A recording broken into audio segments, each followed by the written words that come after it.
তাওয়াফের সময় আওয়াজ উঁচু করা এটা অন্যায়। উঁচু উঁচু আওয়াজে আপনি একেবারে চিৎকার করে আল্লাহর কাছে চাইলেন, আল্লাহ সুবহানাহু ওয়া তাআলা তো আপনার কথা শোনেন, এবং এটা আল্লাহর সাথে কি শিষ্টাচার বিবর্জিত একটা কাজ। চিৎকার করে আল্লাহ সুবহানাহু ওয়া তাআলাকে চাইতে হয় তার সাথে, তার কাছে খুবই আপনার মর্যাদার সাথে। এটা আল্লাহ তাআলা বলেছেন, মানে এটা কি তাদাররুআ ওয়া খুফিয়া ওয়া দুনাল জাহরি মিনাল কওল, মানে খুব বিনয়ের সাথে, খুবই উচ্চ স্বরে নয়, খুবই নিচু স্বরে নয়, মাঝামাঝি একটা স্বরে আল্লাহ তাআলার কাছে চাইতে হয়। হাজার আসওয়াদ চুম্বন করার জন্যে মাকামে ইব্রাহিমের পেছনে নামাজ আদায়ের জন্য প্রস্তুতি, মানে এখানে প্রচণ্ড ভিড় করা এবং এতে নারী পুরুষের মিক্সিং, এটা পুরাটাই নিষিদ্ধ, এটা করা যাবে না। তাওয়াফের সময় অন্যের পায়ে গায়ে আঘাত করা, যার ফলে গালাগালি ও হাতাহাতি হয়ে যায়, কাবার চত্বরে এটি ভয়াবহ অপরাধ, এটা করা যাবে না।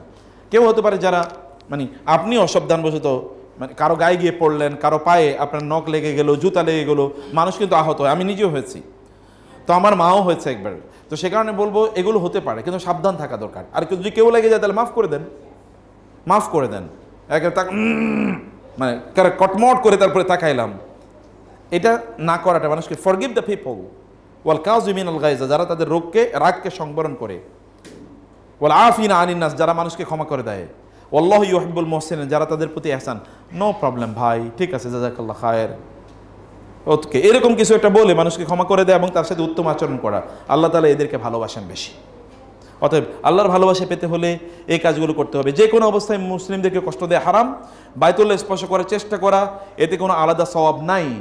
এবং নারী পুরুষদের গায়ে গায়ে মিশে তওয়াফ করা যা স্পষ্টই নিষিদ্ধ কোনো মহিলাদের সাথে, কারণ ওর প্রচুর পরিমাণ মহিলা। আপনি একটু সেফ সাইডে তওয়াফ করেন, একটু সেফ সাইডে তওয়াফ করার চেষ্টা করবেন ইনশাআল্লাহ। মূলত যে ব্যক্তি আপনার ব্যাপারে ত্রুটি করছে অথবা আপনার প্রতি দুর্ব্যবহার করছে, তার প্রতি ক্ষমা প্রদর্শন করে, যেটা আমরা বললাম, এগুলো করতে হবে আমাদেরকে। তাওয়াফের প্রত্যেক চত্বরের জন্য বিশেষ কোনো দোয়া নির্ধারণ করা এটা নিষিদ্ধ, এটা করবেন না আপনি। এই চক্করের জন্য এতটুকু দোয়া, প্রথম চক্করে এই দোয়া, এরকম অনেক বই আছে দেখবেন। ওই চক্করে 2 নম্বর চক্কর, 3 নম্বর চক্করে এগুলো দোয়া, এগুলোর কোনো দোয়াই প্রমাণিত না, এগুলো লোকেরা বানাইছে বসে বসে। অথবা এটা করা দরকার, আপনার মতো করে আপনি দোয়া করবেন। আর যেটা একটাই মাত্র দোয়া প্রমাণিত হাদিস দিয়ে, সেটা কি রব্বানা আতিনা ফিদ দুনিয়া হাসানা। সাফা মারওয়া, আপনি তো এখানকার কাজ শেষ, পানি খেয়েছেন, এবার আপনি যাবেন কোথায়? এরপর কাজ হচ্ছে সাফা মারওয়ায় যাওয়া। সাফা মারওয়া তো আমাদের প্রত্যেকের জন্যই। তাওয়াফ শেষে সালাতু তাওয়াফের জন্য আপনি তো সেখানে গেলেন, পানি পান করলেন, এবার সাফা মারওয়ায় দোয়ানোর জন্য আমরা যাব।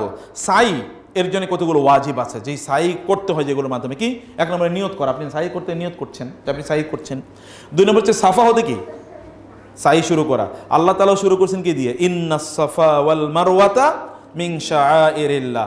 আল্লাহ শুরু করছেন সাফা দিয়ে, আমরাও শুরু করব কোন জায়গা থেকে? সফা পাহাড় থেকে। আমাদের মানে সেখানকার যে সাই, যেটা এই সাইটা শুরু হবে সাফা থেকে। রাসূল সাল্লাল্লাহু আলাইহি ওয়াসাল্লাম বলেছেন, আবদা বিমা বাদা আল্লাহু বিহি, আল্লাহ যেটা দিয়ে শুরু করছেন আমিও তা দিয়ে শুরু করলাম। এবং 7 বার চক্কর পূর্ণ করতে হবে সাইয়ের ক্ষেত্রে। আমরা তাওয়াফের ক্ষেত্রে দেখেছি হাজারে আসওয়াদ থেকে শুরু, শেষ হয়েছে কোথায়? হাজারে আসওয়াদে। কিন্তু সাই এরকম না যে সাফা থেকে শুরু হয়েছে সাফায় এসে শেষ হয়েছে, না। সাফা থেকে মারওয়া 1 বার, মারওয়া থেকে সাফায় আসা 2 বার। তার মানে সাফা থেকে সাফা কয়বার? 2 বার। সাফা থেকে সাফা মাসিনে 2 বার। তার মানে শেষ হবে গিয়ে কোথায়? মারওয়ায় গিয়ে শেষ হবে 7 বার যখন চক্কর হবে। সাফা এবং মারওয়ার মধ্যবর্তী দূরত্ব সম্পূর্ণভাবে অতিক্রম করতে হবে। যেটা আপনি সাফা পাহাড়ে যেটা করেন, ধরেন এটা ভালো করে খেয়াল করবেন, অনুযায়ী হচ্ছে একেবারে নিচ দিয়ে, মানে সাফা পাহাড়ের নিচ দিয়ে তিনি কি করছেন? অতিক্রম করছেন, উপরের দিকে তিনি উঠেন না। আপনি যখন অতিক্রম করবেন মারওয়া থেকে, মারওয়াতে মোটামুটি উপরে উঠা হয়, কিন্তু সাফায় নিচ দিয়েও যাওয়া, উনি নিচ দিয়ে তারপরে যাচ্ছেন না, নিচ দিয়ে যাবেন না, পাহাড়ের উপরে উঠবেন, মানে যতটুকু উপরে ওঠা সম্ভব উঠে তারপরে আপনার চক্করটা আপনি পূর্ণ করবেন। সেখানে লোকজন থাকে, তারা দোয়া করার জন্য দাঁড়িয়ে থাকে, থাকুক, আপনার কাজটা আপনি করবেন, নিচ দিয়ে আসবেন না, তাহলে এটা পূর্ণ না হওয়ার সম্ভাবনা থাকে, এটা পূর্ণ না হওয়ার সম্ভাবনা থাকে। আচ্ছা, পায়ে হেঁটে সাই করা, এটা যেটা সক্ষম তাদের জন্য উত্তম। এবং উমরা পালনে এহরাম অবস্থায় সাই করা, এহরাম অবস্থায় সাই করা, এহরাম অবস্থায় সাই করা। কিন্তু হজের সময় এহরাম অবস্থায় সাই করার প্রয়োজন আছে?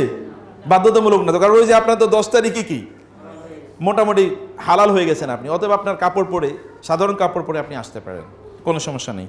অতএব এটা আমাদেরকে করতে হবে। সাইয়ের কিছু সুন্নাহ কাজ আছে। হাজারে আসওয়াদে ইস্তেলাম বা চুমু দিয়ে করে সাইয়ের উদ্দেশ্যে বের হওয়া, যদি সম্ভব হয়, কিন্তু আমরা বলছি এটা সম্ভব না। রাসূল সাল্লাল্লাহু আলাইহি ওয়াসাল্লাম যেটা করতেন, জমজমের পানি খেয়ে তিনি আবার হাজারে আসওয়াদে যেতেন, গিয়ে ওইখানে তিনি চুমু দিয়ে অথবা ওইখানে করে, কি বলেন এটাকে, ওইখানে ওই যে সেজদা করে, হাজার আসওয়াদের উপর সেজদা করে জায়েজ, সেজদা করে তারপরে তিনি কি আবার তিনি তারপরে সাই করতে আসতেন, কিন্তু আমাদের পক্ষে সম্ভব না। তাওয়াফের পরপরই সাই করা এটা সুন্নাহ, এখানে মধ্যখানে বিরতি না নিতে পারাটা সুন্নাহ। সাফা এবং মারওয়ায় আরোহণ করা, যেটা আমরা বলছি পাহাড়ে ওঠা, কারণ আপনি তো আর পাহাড়ে উঠতে পারবেন না, ঘেরে রেখেছে, কিন্তু আপনি যতদূর সম্ভব উপরে উঠে মানে উঁচুর দিকে উঠবেন যতদূর সম্ভব।